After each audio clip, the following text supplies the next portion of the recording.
ada banyak orang bahkan mungkin kita ngerasa bahwa kita itu kurang beruntung dibandingkan orang lain. Ngerasa bahwa kayaknya Allah nggak adil sama kita. Karena kita melihat orang lain mendapatkan banyak nikmat, sedangkan kita enggak. Kita ngerasa kayak orang yang paling dicurangin dalam hidup oleh Allah Subhanahu wa taala.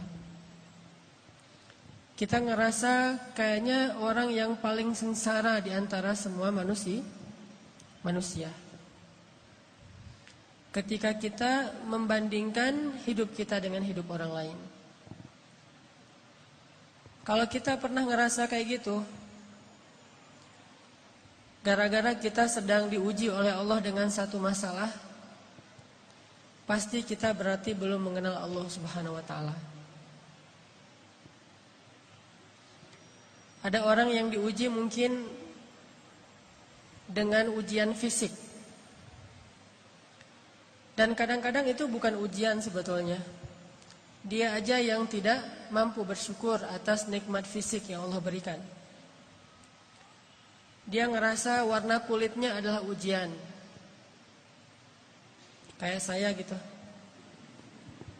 Alhamdulillah ini mah bukan hitam, eksotis. Ada orang yang ngerasa jenis rambutnya adalah ujian. Ada orang yang ngerasa tinggi badannya adalah ujian. Ada orang yang ngerasa bentuk hidungnya adalah ujian. Ada orang yang ngerasa gemuk dan kurusnya adalah ujian. Ada orang yang bahkan ngerasa nasab keturunan adalah ujian. Sehingga bagi dia menjadi orang yang paling tidak beruntung karena diberikan fisik yang menurut dia tidak ideal. Ini pasti orang gak kenal Allah Subhanahu wa ta'ala. Kalau dia kenal Allah Subhanahu wa ta'ala, maka dia akan melihat sebaliknya. Kalau dia kenal Allah Subhanahu wa ta'ala, alih-alih dia mengeluhkan nikmat, justru dia makin bersyukur kepada Allah. Ada juga orang yang merasa dirinya paling menderita karena melihat dirinya orang yang paling tidak beruntung dalam urusan harta. Dia menilai orang lain lebih beruntung karena gajinya lebih besar, karena diberikan nafkah oleh suaminya lebih banyak, karena kendaraannya lebih baik, karena rumahnya lebih luas, karena tempat kerjanya itu lebih bergengsi, karena titel dan gelar-gelarnya itu lebih tinggi, sehingga dia merasa karena hartanya terbatas menjadi orang yang paling sengsara di muka bumi. Ini juga orang yang gak kenal sama Allah. Atau ada juga yang ngerasa dirinya tuh paling menderita karena masih jomblo. Dia cemburu kepada temannya yang nikah. Bahkan dia cemburu kepada temannya yang baru putus. Lo masih mending ngerasain gimana putus. Dah gua jadi juga gak pernah katanya. Jadian juga gak pernah, apalagi putus.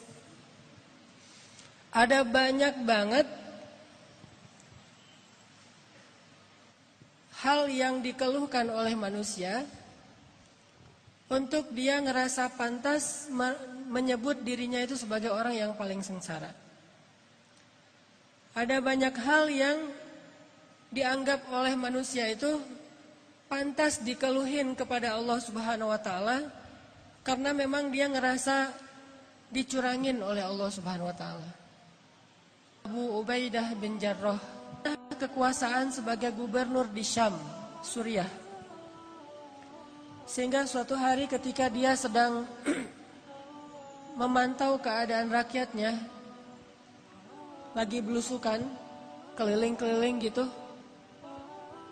Abu Ubaidah pernah melewati suatu hutan yang tidak ada penduduk tinggal di sana.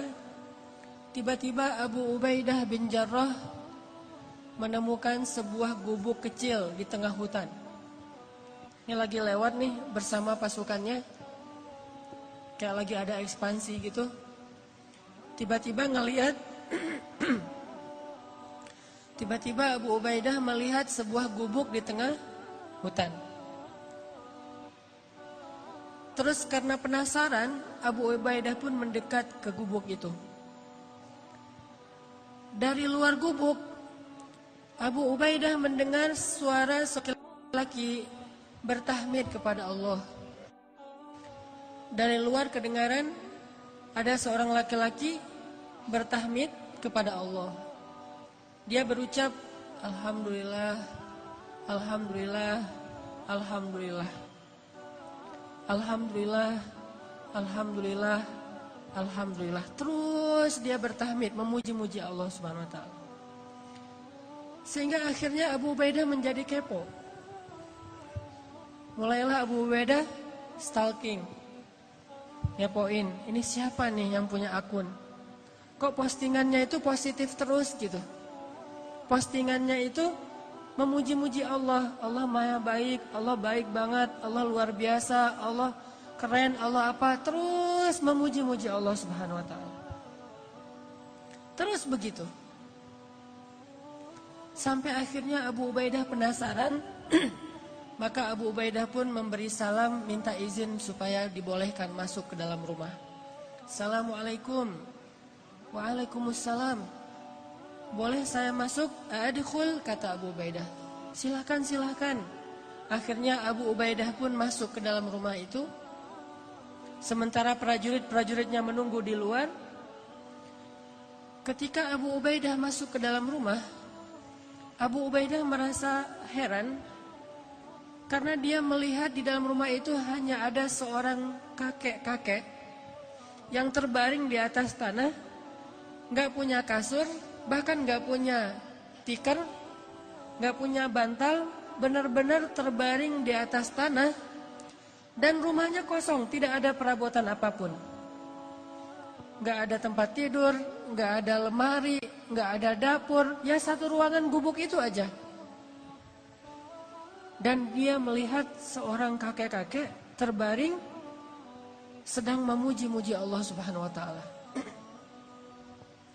Ketika Abu Ubaidah mendekat kepada kakek ini, ternyata Abu Ubaidah baru ngeh kakek ini adalah seorang tunanetra. Tidak bisa melihat. Lalu dia melihat kaki kakek ini dalam keadaan lumpuh, tidak bergerak. Usianya sudah sangat tua, matanya buta, tubuhnya lumpuh. Yang bergerak dari tubuhnya cuma bibir saja, sambil berucap, Alhamdulillah, Alhamdulillah, Alhamdulillah. Abu Ubaidah pun duduk di sisi kakek ini, kemudian Abu Ubaidah bertanya, Ya Abdullah, Ya Syekh, Kek, dengan siapa kakek tinggal di sini? Kakek itu menjawab, saya tinggal di sini dengan anak saya. Tadinya saya punya keluarga besar. Saya punya istri, punya beberapa orang anak. Tapi istri saya sudah meninggal, anak-anak saya sudah meninggal, cuma tinggal satu orang. Terus kakek kenapa tidur di sini? Kata kakek itu, saya lumpuh dan saya tidak bisa melihat. Tapi Allah maha baik, kata kakek ini. Abu Ubaidah makin penasaran. Orang miskin, sebatang kara, lumpuh, udah tua, gak bisa ngelihat, gak punya siapa-siapa kecuali anaknya satu-satunya. Abu Ubaidah bertanya, Kek, saya dengar dari tadi kakek itu terus memuji Allah. Dari sejak saya di luar rumah, saya dengar kakek ini terus memuji Allah. Alhamdulillah, Alhamdulillah, Alhamdulillah. Tapi saya perhatikan, sepertinya kakek ini tidak punya kehidupan yang layak, rumahnya gubuk, di dalam rumah nggak ada apa-apa, kakek sakit-sakitan, nggak punya keluarga. Saya penasaran apa yang kakek syukuri kepada Allah sehingga kakek tidak berhenti mengucapkan Alhamdulillah. Perasaan nikmatnya kayak gini-gini aja nih. Terus apa yang kakek syukuri? Kakek ini tersenyum. Kemudian kakek ini mengatakan, wahai Tuan, ada 2 nikmat yang diberikan Allah kepada saya, dan itu lebih saya cintai daripada dunia dan seisinya. Yang nikmat ini tidak diberikan kecuali kepada orang-orang yang Allah cintai saja. Ada 2 nikmat yang diberikan Allah kepada saya, yang nikmat ini khusus hanya diberikan oleh Allah kepada hamba-hamba yang Allah cintai. Dan 2 nikmat ini lebih saya sukai daripada dunia dan seisinya. Lebih saya sukai daripada keluarga, lebih saya sukai daripada harta, lebih saya sukai daripada jabatan, lebih saya sukai daripada kesehatan fisik. Karena 2 nikmat ini hanya Allah berikan kepada orang yang Allah cintai. Akhirnya Abu Ubaidah bertanya, ya Syekh, Kek, apa 2 nikmat yang Allah berikan kepada kakek yang tidak diberikan kepada sembarangan orang, hanya diberikan kepada orang-orang yang Allah cintai? Kakek ini menjawab, 2 nikmat itu adalah qalban syakiran wa lisanan dzakiran.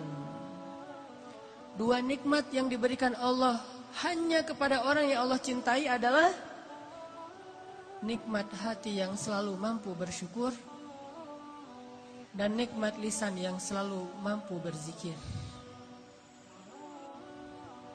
Makanya kakek ini mengatakan, saya mendapatkan 2 nikmat yang Allah tidak berikan kepada siapapun kecuali kepada kekasihnya, yaitu nikmat qalban syakiran. Saya selalu bersyukur, saya selalu merasa bahagia, saya selalu merasa cukup. Walisanan dzakiran, dan lisan saya dibimbing dengan hati yang bersyukur itu untuk selalu berzikir, memuji Allah Subhanahu wa taala. Sedangkan hati yang tidak bersyukur akan membimbing lisannya untuk mengeluh, akan membimbing lisannya untuk mengutuk, akan membimbing lisannya untuk menyalahkan diri sendiri.